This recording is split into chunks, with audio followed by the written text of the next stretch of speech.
is KFMB TV San Diego. News 8 at 5 with Hal Clement, Susan Peters, Lauren Nancaro, and Ted Leitner. News 8, San Diego's #1 source for news. And more good news. The Audre Inc. Defense Conversion Company has decided to stay in California. And today, Governor Pete Wilson says he couldn't be happier. Wilson says it's nice to see large production, high-tech companies find California's not just a nice place to live, but a viable place to do business with many important assets. The most important by far are the people who are endowed with the imagination and the creativity and the energy to bring about incredible companies like this. Wilson says high-tech companies like Audre Inc. allow business and government alike to cut through red tape and save countless dollars and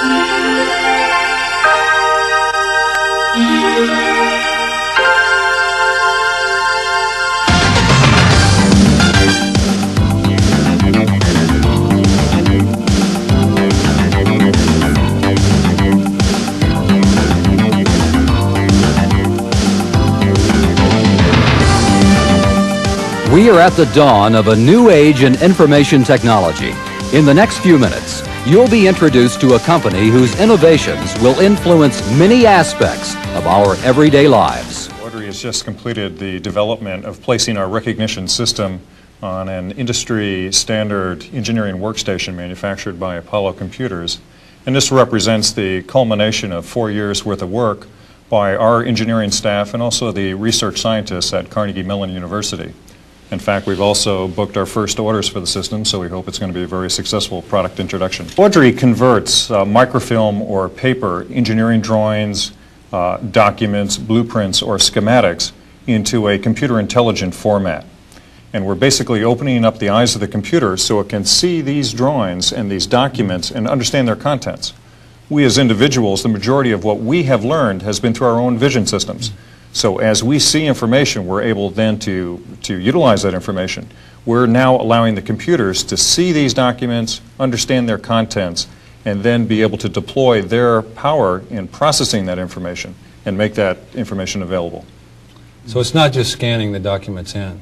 It's much more involved than that. It's recognizing the contents of the drawings themselves and the information that's contained. There are usually approximately 500,000 drawings that make up a commercial aircraft. The new aircraft that's being designed today are being designed on computer-aided design stations, so they're generated within the computer. There are a lot of aircraft that are commonly in service today that were created in the more traditional engineering format, which was with a piece of paper, developing a blueprint, which then goes out onto the manufacturing floor. The quantity of drawings that are out there for any particular aircraft should be unified into a complete computer database.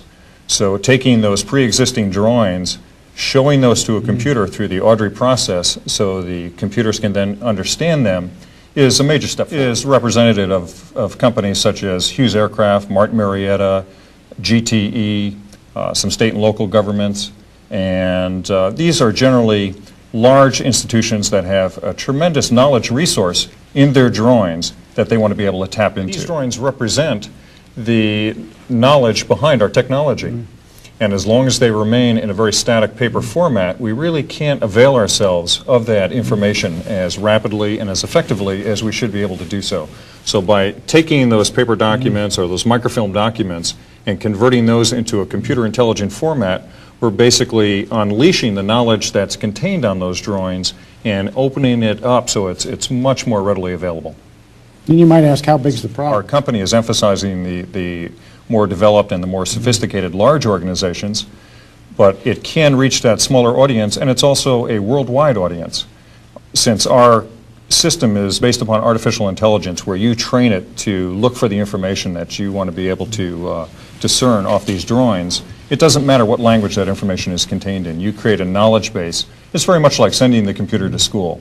You show it examples and you give it the knowledge that you would like it to then utilize in looking at these drawings and understanding them, and it could just as effectively be done in kanji as it can be done in English. So it's a worldwide problem, and the type of technology that we have has a very broad spectrum. Audre has a time advantage. We've derived a lot of our technology out of Carnegie Mellon University, which is one of the leading computer science universities in the entire world.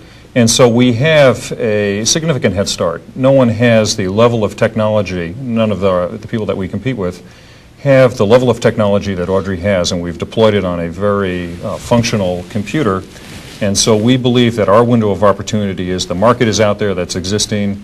We have successfully implemented the artificial intelligence technologies onto a viable computer, and we think that we're in a very good position. Thank you for viewing Breakthroughs in Technology.